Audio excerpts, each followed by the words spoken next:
कह रहे हैं कि यदि अजपा जाप 4 वर्ष तक सावधानी से कर लिया जाए तो मुझे इसका जो अनुभव हुआ है परम दयालु नारायण की कृपा से कि उसे 4 वर्ष में भगवत साक्षात्कार हो जाए। नारायण स्वामी को 4 वर्ष में, तो कह रहे नारायण भगवान की कृपा से इस दास को जो अनुभव हुआ अजपा जाप से 4 वर्ष में भगवत साक्षात्कार। पर अजपा जाप एक अलग है जो निरंतर चलता रहता है, चलाना नहीं पड़ता। वो कह रहे कि 4 वर्ष में अजपा जाप से मेरे स्वामी नारायण की कृपा से इस गुलाम को भगवत साक्षात्कार हुआ। ये अजपा जाप सब कोई कर सकता है, पर इसमें ये नियम है, वाणी से सत्य बोलना, अजपा जाप उसी का चलेगा, सत्य बोलने वाले का। ये अजपा जाप में बड़ी सामर्थ्य है। इसमें क्या होता है कि जपना नहीं होता है, पर यहां तक पहुंचना कठिन है। पीछे बताया गया था कि इतने समय तक अगर आप वैखरी से भजन करें, परसों ही शायद चर्चा हुई थी, फिर आपके कंठ से चलने लगेगा, फिर आपके हृदय से चलने लगेगा, फिर नाभि से चलने लगेगा। ये श्वास पर अभ्यास किया जाता है।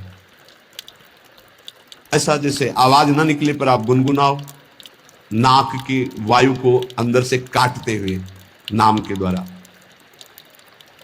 बस आवाज नहीं निकल रही, क्या चल रहा है श्वास में। अजपा जाप बहुत जल्दी भगवत साक्षात्कार कराता है, करता नहीं रहता जाप का, और जाप होता है।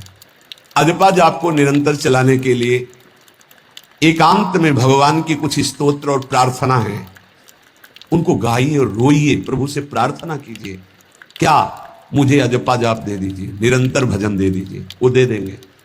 हमने संतों से सुना है कि भगवान भजन मांगने की बात को बड़ी जल्दी पूरी करते हैं कि मुझे अखंड भजन दे दीजिए। हृदय से जब चाहोगे तब, वो अंतर्यामी है, वो आपके अंदर बैठे देख रहे हैं, भगवान मुझे भजन दे दिए, आपके चल रहा विविध भोगों की, तो पहले उन भोगों को नष्ट करेंगे या पूर्ण कराएंगे, तब आखिरी बातें आएगी। हम भगवान से भजन मांगेंगे, साथ में नाना प्रकार की वासनाएं हैं, तो इसीलिए जब बहुकाल करी सत्संगा, सत्संग सुनते सुनते ये दिमाग में बैठ जाता है कि भोग वासनाएं, कामनाएं ये हमें फंसाने वाली हैं, हमें नहीं चाहिए। जब आपके अंदर से उदासीनता आएगी तब भजन की मांग पूरी हो जाएगी। कभी कभी भगवान का गुणानुवाद करके एकांत में रोया करे साधक कि अजपा जाप के लिए भगवान से प्रार्थना करो। कभी कभी एकांत में उनके स्तोत्र हैं, गुण हैं, उनको गा गा कर रो, उनसे प्रार्थना करो, हे दीन बंधु मुझे अपना अखंड भजन दे दो, जो चाहिए सब प्राप्त हो जाएगा। भजन से क्या नहीं प्राप्त हो सकता। एकांत में बैठकर रोने, ऐसे प्रतिदिन जब आप नियम बना करके प्रभु से प्रार्थना करेंगे। मीराबाई जी ऐसा ही करती थी, रात्रि में गिरधर से बात करती थी, प्रार्थना करती थी।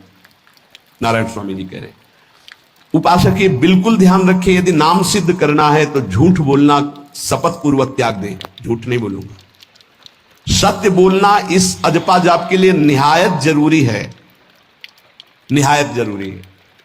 प्रार्थना है, काहे को मलिन करे जिह्वा, जब हम भगवत मार्ग में चल रहे तो ये याद भूल जाती है हमें कि हमें सत्य ही भाषण करना है, असत्य नहीं बोलना।